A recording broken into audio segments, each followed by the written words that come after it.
టీమిండియాని ఆదుకున్న ఇద్దరు ప్లేయర్లు ఆల్రౌండర్స్ రవీంద్ర జడేజా అండ్ రవిచంద్రన్ అశ్విన్ మొన్నటి వరకు ఇద్దరిని ట్రోల్ చేస్తున్నారు. అక్షర్ పటేల్ ఉన్నాడు కదా, మంచి పర్ఫార్మెన్స్ ఇస్తున్నాడు, అతను ఎందుకు సెలెక్ట్ చేయలేదని ఈరోజు మళ్ళీ ప్రూవ్ చేశాడని చెప్పాలి. First thing is first, match సమ్మరీకి వస్తే ఫస్ట్ టీమిండియా టాస్ ఓడిపోయింది. ఇంకా బంగ్లాదేశ్ టైగర్స్ అయితే బౌలింగ్ ఎంచుకున్నారు. ఇంకా స్క్వాడ్ అయితే మనం చెప్పినది ప్లేయింగ్ 11 దిగిందని చెప్పాలి. ఇంకా వాళ్ళు ముగ్గురు ఫాస్ట్ బౌలర్స్, ఇద్దరు స్పిన్నర్స్తో దిగారు. ఇంకా ఇటుపక్కల టీమిండియా కూడా చెప్పిన ప్లేయింగ్ 11తోనే వచ్చారు మన టీమిండియా వాళ్ళు. ఇంకా ఇటుపక్కల చూస్తే ఫస్ట్ అశ్విన్ కొద్దిగా క్వశ్చన్లు అడుగుతున్నాడు రోహిత్ శర్మని. నువ్వు అంటే క్వశ్చన్లు అంటే బాల్ కొద్దిగా స్వింగ్ ఉంది, ఓవర్కాస్ట్ కండిషన్స్ ఉన్నాయి, గ్రీన్ పిచ్ కూడా ఉంది, ఇంకా రెడ్ సాయిల్ వికెట్. మళ్ళీ జైస్వాల్ కూడా మంచి స్టార్ట్ ఇచ్చాడు, కానీ త్వరగా రోహిత్ శర్మ అవుట్ అయిపోయినాడు. అతను మంచి డెలివరీ పడి అవుట్ అయినాడు. నాకైతే కొద్దిగా మంచిగా అనిపించింది. రోహిత్ శర్మ అయితే ఇంకా మంచిగా రన్స్ పరుగులు పరిగెత్తాయి, కానీ అవుట్ అయిపోయినాక ఇంకా ఏం చేయలేము. అశ్విన్కి అవుట్ అయిపోయినాడు. ఇంకా స్లిప్లో రెండో స్లిప్లో క్యాచ్ ఇచ్చి వెళ్ళిపోయినాడు. ఇంకా శుభ్మన్ గిల్ వచ్చాడు, అతను కూడా టెంటేటివ్గా ఉన్నాడు, కానీ అంత మంచిగా పర్ఫార్మెన్స్ ఇవ్వలేకున్నాడు. శుభ్మన్ గిల్ పోయే వైడ్ బాల్ని గెలుక్కొని అవుట్ అయినాడని చెప్పాలి. ఇట్టయితే చాలా ట్రోల్స్ వస్తున్నాయి, ఎందుకు సెలెక్ట్ చేశాడు గౌతమ్ గంభీర్ అండ్ రోహిత్ శర్మ అని.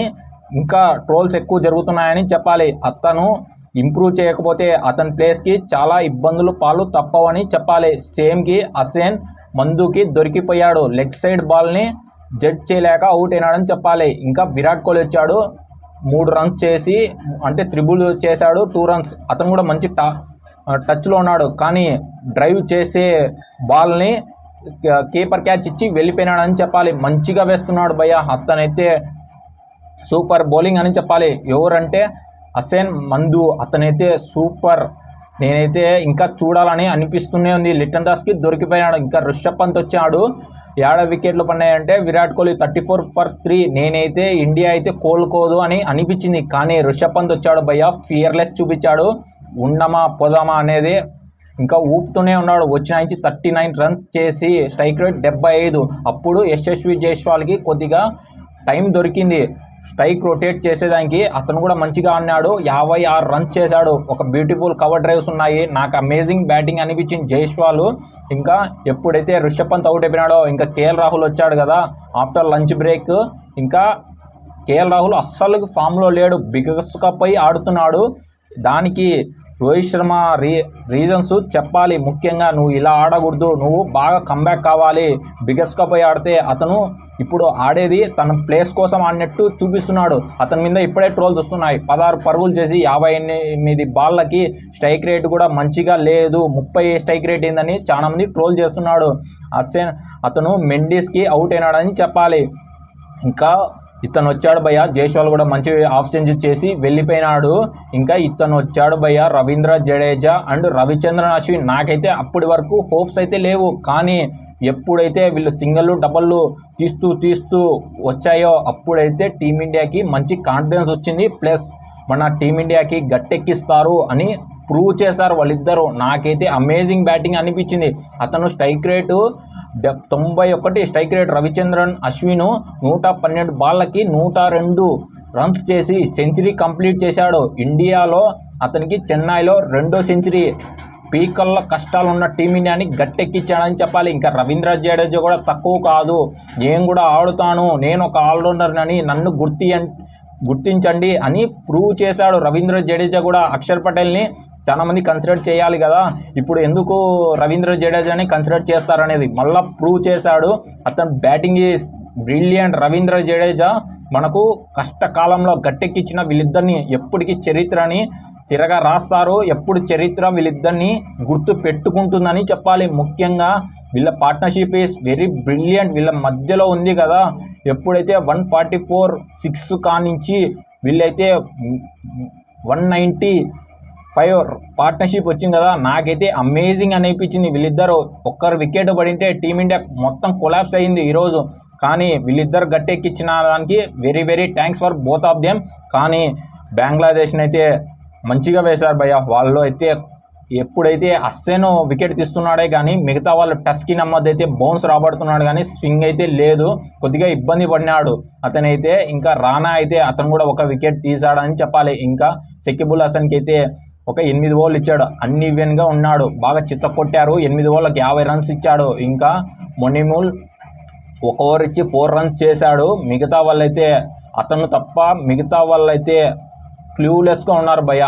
ఎందుకంటే ఒక హసన్ తప్ప మంచి బౌన్స్ రాబడుతున్నాడు, స్వింగ్ చేస్తున్నాడు, ఎలా వేస్తే వికెట్ వస్తుందో బాగా తెలుసుకున్నాడని చెప్పాలి. మిగతా వాళ్ళంతా అస్సలకి తెలియక ఇబ్బందులు పడినారని చెప్పాలి. ఇంకా బెంగళూరు టైగర్స్ అయితే కొద్దిగా ఇబ్బంది పడినారు, ఎందుకంటే టీమిండియాని తక్కువ అంచనా వేశారు. ఫస్ట్ సెషన్లోనే 3 వికెట్లు తీశారు, కొద్దిగా 4-5 పెట్టింటే ఇంకా ప్రెజర్ పడింది టీమిండియాకి. కానీ కంబ్యాక్ అయిన రిషబ్ పంత్కి హ్యాట్స్ ఆఫ్ చెప్పాలి, మరి జైస్వాల్ కూడా హ్యాట్స్ ఆఫ్ చెప్పాలి. ఇంకా రవిచంద్రన్ అశ్విన్, రవీంద్ర జడేజా వాళ్ళిద్దరు మంచిగా అన్నారు.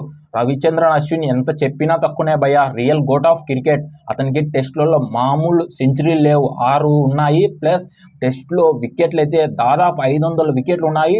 మరి అతనికి అయితే 36 5 వికెట్ హాల్ ఉందని చెప్పాలి. అతను ఒక ఛాంపియన్ ప్లేయర్, ఎప్పుడైతే కష్టకాలంలో ఉంటాడో టీమిండియాకి చాలా సార్లు సేవ్ చేశాడని చెప్పాలి.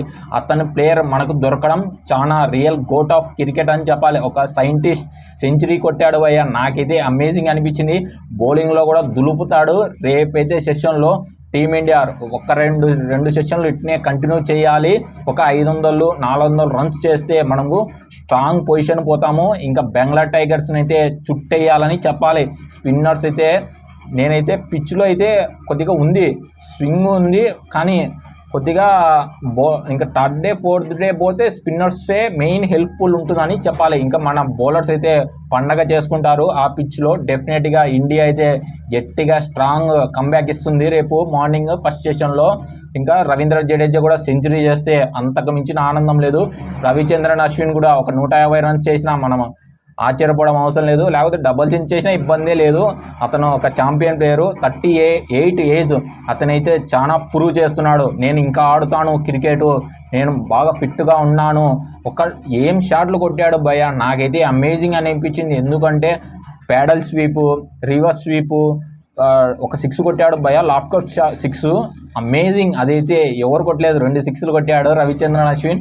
కవర్ డ్రైవ్లు కొట్టాడు. ఒక బ్యాట్స్మెన్ కదా, ఎంతున్నా ఒక బ్యాట్స్మెన్ ఆడుతుంటే చూడాలనే అనిపిస్తుంది. ఒక ఆల్రౌండరు చేసి చూపించాడని చెప్పాలి.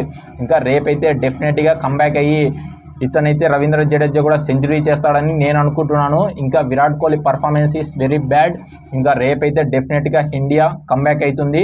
మరొక విడతో మళ్ళీ కలుసుకుంటాను. Thank you.